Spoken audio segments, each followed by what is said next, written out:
बिस्मिल्लाहिर्रहमानिर्रहीम। अस्सलाम वालेकुम। कैसे दोस्तों, उम्मीद करता हूँ खैरियत से होंगे। दोस्तों, आजकल तकरीबन हर काश्तकार, हर ज़मींदार यही सोच रहा है कि मैं कनोला काश्त करूँ या मैं गंदम काश्त करूँ, क्योंकि पिछली दफ़ा भी कनोले का पहले ठीक रेट मिलता रहा, बाद में कनोला रुल गया है, रेट उसका अच्छा नहीं मिलना जितना मिलना चाहिए था, क्योंकि तेल वाली फसल थी उसका रेट अच्छा मिलना चाहिए था, लेकिन रेट ठीक नहीं मिला। और गंदम की बात करें तो गंदम का भी जितनी जिम्मेदार की मेहनत है उस हिसाब से उसको रेट नहीं मिल रहा। बाकी बात आ जाती है, एक सवाल आया था कि गरीब तबका जो है वो कैसे खाएगा, तो वो हुकूमत को चाहिए कि जिम्मेदार से तो ठीक कीमत पे ले आ गई, या हुकूमत की सब्सिडियाँ होती है वो गरीब को दे, या ये उनका काम है। तो ये मैंने सोचा कि इस पे वीडियो बना दूं कि इस दफा कनोला ठीक रहेगा या गंदम ठीक रहेगी। तो पहले हम बात करते हैं गंदम की, गंदम पे कितनी कॉस्ट आएगी, उसके बाद गंदम का जो 1 एकड़ है वो कितना प्रॉफिट देगा, तो इस पे हम बात करते हैं। तो सबसे पहले बात करते हैं जमीन की तैयारी और बीज के हवाले से। तो अगर बीज की बात करें तो कोई भी हम अच्छा बीज लगाएं, अगर घर का बीज हो तो फिर भी वो पैसे तो हमने काउंट करने ही है उसके, तकरीबन 7,000 रुपए के राउंड अबाउट उस पर दवाई लगा के अच्छे तरीके से, मतलब ये बीज का खर्चा आ जाता है 1 एकड़ के लिए।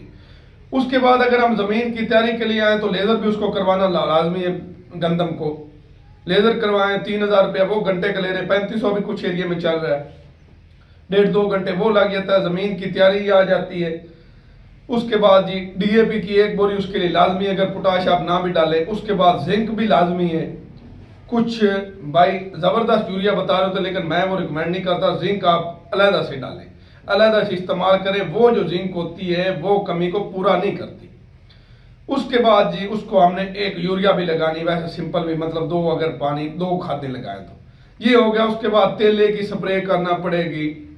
उसके बाद जो है हम कोई अगर पोटाश हमने फ्लड नहीं की तो वो केरल में कोई पोटाश फ्लड कर देंगे, कोई उसमें घास वगैरह उगाती जड़ी बूटियां उसके लिए स्प्रे करेंगे। तो ये सारी चीजें जो है काउंट करके जो मैंने खर्चा बनाया, जब हमारी गंदम तैयार हो जाती है, रेडी हो जाती है, तब उस पर 75 से 80 हजार रुपए खर्चा आ जाता है गंदम के 1 एकड़ में। अब आगे हमारी एवरेज है कि हमारी एवरेज क्या निकलती। आप 50 मन लगा ले, मैं आपको एक मिसाल देता हूं, 50 मन एवरेज लगा लें। 50 मन अगर आप एवरेज लगाएंगे तो 5,000 रेट जो इस दफा उम्मीद है कि होगा गवर्नमेंट का, और वैसे बाद में मार्केट में ऊपर भी सेल होती है, लेकिन हम वो ही लगाएं। तो 50 मन अगर एवरेज लगाएं तो वो हमारा तकरीबन 2.5 लाख रुपए का एकड़ बनता है। ये उनके लिए जिनकी जमीन ठेके पे, अगर ठेका ऐड उस पर करें तो चलो फिर आप इस तरह कर लें कि 30-40 हजार रुपये आप नॉर्मल जो जमीन है उसका ठेका ऐड कर लें 6 माह का, तो ये 1,20,000 में फिर चली जाती है। तो 2.5 लाख अगर एकड़, लेकिन बाद जो जमीनें अच्छी हैं उस पर 60 मन भी निकल जाती, 65 मन भी, हालांकि 70 मन भी पैदावार आ जाती। तो ये उस हिसाब से आप अपना मुनाफा काउंट कर लें। अच्छा, आप आ जाते हैं दूसरी तरफ, फिर बाद में मुआवजा करते कनोले की तरफ आ जाते कि कनोला अगर लगाएं तो जमीन की तैयारी, बीज, और नीचे आप अगर DAP डालना चाहते, कुछ जिम्मेदार इस्तेमाल नहीं करते, हालांकि करनी चाहिए, चले वो डाल ली।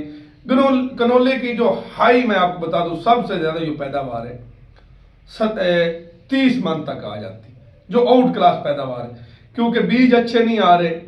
ये भी चंद किसानों की आती है, हालांकि ज्यादा की 20 मन पर, चलो हम 25 मन एक आइडिया लगा लेते हैं, 25 मन के हिसाब से।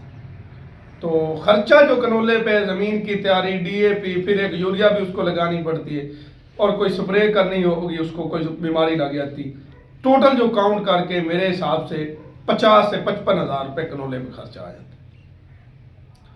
तो अगर इसका 25 मन भी निकले और 6500, या एक आइडिया हम आम सा लगा लेते, थोड़ा मोटा सा आइडिया लगा लेते कि कनोले का हमारा एकड़ हो गया 2 लाख रुपए का, 25 मन अगर पैदावार मतलब उसने दी है, तो अगर वो निकले 10-12 मन है या 20 मन है तो फिर तो इससे भी कम हो जाएगा। तो बाकी ये उसकी जो हार्वेस्टिंग है, ये खर्चा, ये हम दोनों का, गंदम का भी उसकी हम तूड़ी पे डाल लेते और इसका भी तूड़ी पे डाल लेते। अच्छा, अब जाके अगर मुआवजा करें तो जमीन की बात आई थी, जमीन की, हमारी जमीन कैसी है, क्या वो जमीन कनोले वाली है या हमारी जमीन जो है वो गंदम वाली है। दोस्तों अगर आपकी ज्यादा जमीन पक्के वाट की जमीन है, ज्यादा पक्की है, तो कनोला उसके लिए फलाप है, कनोला उस पर नहीं हो सकता।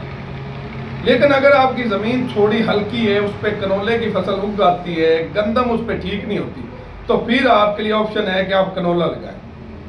क्योंकि गंदम की अगर पैदावार मैं आपको बता दूं 50 मन से 2-3 मन 4 मन 5 मन भी कम आ रही, तो फिर गंदम का फायदा नहीं, फिर कनोले का फायदा, आप कनोला लगाएं। लेकिन अगर आपकी जमीन अच्छी है, जमीन आपकी 50 मन कम से कम पैदावार देती है, तो फिर आपने कनोले के बिल्कुल नजदीक नहीं जाना, आपने गंदम लगानी। क्योंकि इस दफा भी जो कनोले का हाल हो चुका है, कनोले का इतना अच्छा रेट मेरे ख्याल से नहीं होगा। बाकी मजबूरी कुछ भाइयों की जमीनों पर डिपेंड है, ये अब आपने खुद फर्क करना कि अगर आपकी गंदम 50 मन एवरेज देती तो फिर कनोला आपने नहीं लगाना, अगर कम आती तो फिर आपने कनोला लगाना। कनोले के बीज का इंतखाब है जी, बीज आप अच्छे से अच्छा लेके तसल्ली करके लगाएं, क्योंकि सारा डिपेंड इस पे होता है। तो दोस्तों उम्मीद करता हूँ वीडियो आपको समझ आ गई होगी। इसी के साथ ही मुझे इजाजत दे, हाजिर होऊंगा अगली वीडियो में। तब तक के लिए अपना और अपने चैनल का ख्याल रखिएगा। अल्लाह हाफ़िज़।